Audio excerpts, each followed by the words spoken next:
বাংলাদেশের মাটিতে আইএসআই থেকে শুরু করে জৈশ-ই মোহাম্মদ, লস্করে তৈয়বার মতন বিভিন্ন জিহাদি গোষ্ঠী, তাদের সুপ্রিম কমান্ডাররা তারা আসছে, ভড়কাও ভাষণ দিচ্ছে এবং মানে ভেবে দেখুন একবার, তারা উর্দুতে ভাষণ দিচ্ছেন, যে কারণে উর্দু ভাষাকে আমরা মানি না। আমাদের যে জাতিসত্তা বাংলা ভাষা, সেই জাতিসত্তাকে কেন্দ্র করে একটা দেশ গঠিত হয়ে গেল। সেই দেশের বুকে দাঁড়িয়ে উর্দুভাষী জিহাদি গোষ্ঠীর নেতা নেত্রীরা, সুপ্রিম কমান্ডাররা তারা আসছে, তারা ভড়কাও ভাষণ দিচ্ছে। সম্প্রতি এইরকমই একটি উস্কানিমূলক ভাষণ এরকমই এক জিহাদি নেতার মুখ থেকে এসেছে বাংলাদেশের মাটিতে। শোনাবো তার বক্তব্য। और मिर्जा की जाली खत्म नबूवत का मकसद था, छोड़ दो दोस्तों अब जिहाद का ख्याल, दीन में हराम है जंगो किताल।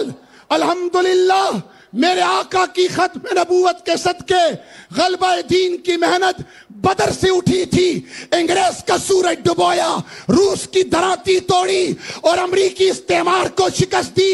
आज जिहाद गज्जा से लेकर मकबूजा कश्मीर तक जिंदा है और रसूलुल्लाह की खत्म नबूवत की मेहनत जारी है और मिर्जा की कब्र में आग लग रही है।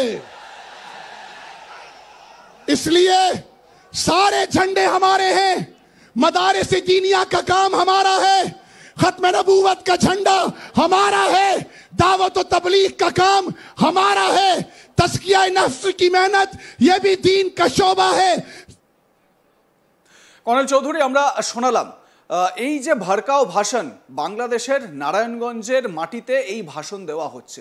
একটা প্রশ্ন এখানেই থেকে যায় যে মানে বাঙালি জনতা, বাংলাদেশের মানুষ, তারা এটাকে মেনে নিচ্ছেন এবং তারা এখানে উর্দুতে ভাষণ দেওয়া হচ্ছে এবং এখানে মানে ভারত বিরোধী স্লোগান উঠছে, ভারত বিরোধী একটা মানে যে পরিসর বাংলাদেশে তৈরি হয়ে গেছে, এটা কিন্তু এই ভিডিও থেকে স্পষ্ট। নিশ্চিতভাবে অজিত ডোভাল তিনি খলিলুর রহমানের হাতে এই সমস্ত বেশ কিছু তথ্য, আরও অনেক বড় তথ্য যেগুলো হয়তো সংবাদ মাধ্যম গিয়ে পৌঁছতে পারেনি বা সংবাদ মাধ্যমের হাতে আসেনি, নিশ্চিতভাবে সেই সমস্ত ডকুমেন্টেড ইনফরমেশন সেগুলো তুলে ধরা হয়েছে খলিলুর রহমানের কাছে। একদম স্বপন, যাকে দেখালো তার নাম হচ্ছে মাজহার শাহিদ শাহ। মাজহার শাহিদ শাহ এ জেনারেলি এই যে ছবি আপনারা স্ক্রিনে দেখলেন, এ আমাদের পাক অধিকৃত যে কাশ্মীর সেখানেই বেশি ঘোরাঘুরি করে এবং মাসুদ আজহারের একদম ক্লোজেস্ট ফ্রেন্ড, মাসুদ আজহারের একদম বলতে পারো ভাইয়ের মতো। এবং কমপ্লিট এই যে বিভিন্ন লঞ্চ প্যাড যেগুলো পাক অধিকৃত কাশ্মীরে লঞ্চ প্যাড থাকে, যেটা আমরা 7 মে ভোর রাত্রিরে ভেঙে দেওয়া হয়েছিল, সেই লঞ্চ প্যাডগুলো ট্রেনিং এর ইনচার্জ হচ্ছে এই যে এই বক্তব্যগুলো রাখছে এবং উর্দুতে রাখছে।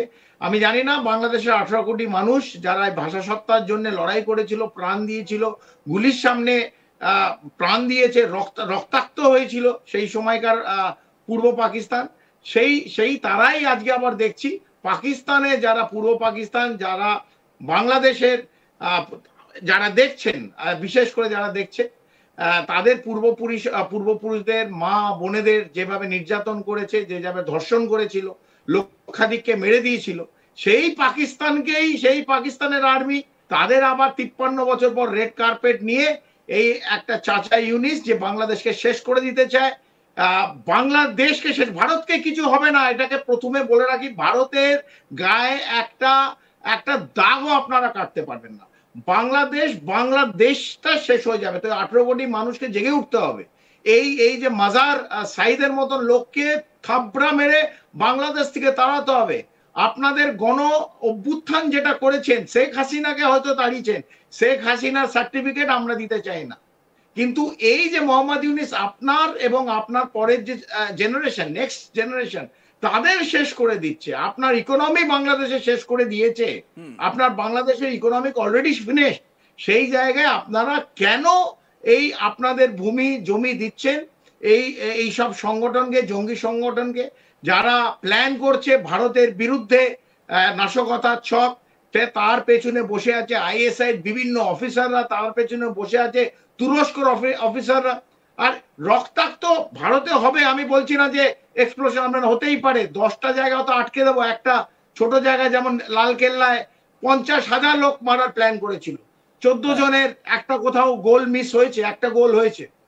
সেখানে যদি বাংলাদেশের তরফ থেকে হয়, অপারেশন সিন্দুরের মতন যদি কোনো অ্যাকশন বাংলাদেশের ওপর হয়, তাহলে আমার মনে হয় এই যেমন ক্যাম্পার থাকে ওই যে হাওয়ায় মিলিয়ে যাবে বাংলাদেশ, হাওয়ায় বাংলাদেশ থাকবে না। তো আপনারা যারা 18 কোটি মানুষের বেশিরভাগ আমার মনে হয় বুদ্ধিমান মানুষ, তারা চায় ভারতের সঙ্গে একটা সৌহার্দ্য রিলেশনশিপ চলুক। তারা চায় যে ভারত বাংলাদেশের যে আগে প্রগতির বন্ধুর হাত বাড়িয়েছিল সেইটাই যেন চলুক। তারা চায় যেন বাংলাদেশের লোক ভারতের কাছে মেডিকেল যে সাপোর্ট পেত, যে হাসপাতালগুলো আসতে পারতো, তারা যেন আসতে পারে।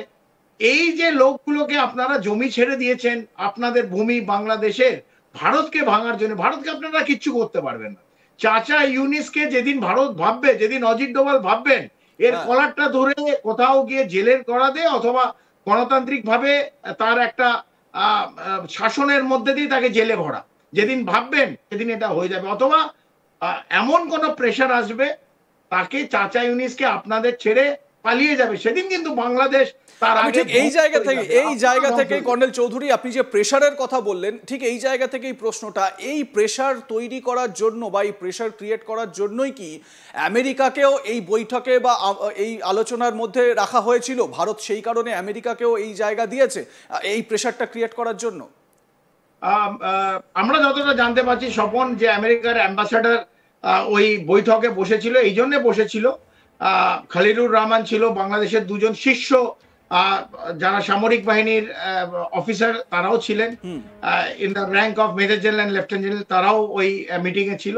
মেনলি ওরা বলছে যে ফেব্রুয়ারি মাসে ইলেকশন হবে, so called election, quote unquote Bangladesh ইলেকশনটা কোথা থেকে হবে আমি পরে আসছি, ইলেকশন হবে।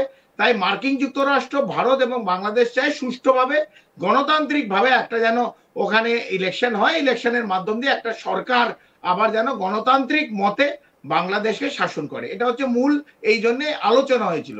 কিন্তু এটা সামনে ফাসাড হচ্ছে, পেছনে যেটা আলোচনা হয়েছিল খুব পরিষ্কার অজিত ডোভালজি বলে দিয়েছেন, ভাই এইভাবে যদি তোমরা ভারতকে বারবার পিন ফোটাও, পিন আমি বলছি না ধাক্কা, একটা যদি পিন ফোটাও, এই পিনের যে প্রত্যাঘাত হবে সেটা বাংলাদেশ নিতে পারবে না। তাই ডোজিয়ারটা হাতে নিয়ে নিয়েছে যে আমাদের তৃতীয় চোখ, দুটো চোখ তো সবার আছে, তৃতীয় চোখ দিয়ে কিন্তু বাংলাদেশের মধ্যে কি কি হচ্ছে ভারত দেখছে। ভারত দেখছে কোন কোন সংগঠনের কে কে জঙ্গি ঘুরে বেড়াচ্ছে, কারা ট্রেনিং দিচ্ছে, কারা আইডি বানাবার ট্রেনিং দিচ্ছে, কারা অস্ত্রশস্ত্র তুলে দিচ্ছে, কারা রোহিঙ্গাদের, বলিষ্ঠ রোহিঙ্গা তুলে এনে 100 জনকে ট্রেনিং দেওয়া হচ্ছে বিভিন্ন জায়গায়। এই সিলেটে কমান্ডো স্কুলের আশেপাশে ট্রেনিং চলছে, আমি জায়গাও বলে দিলাম।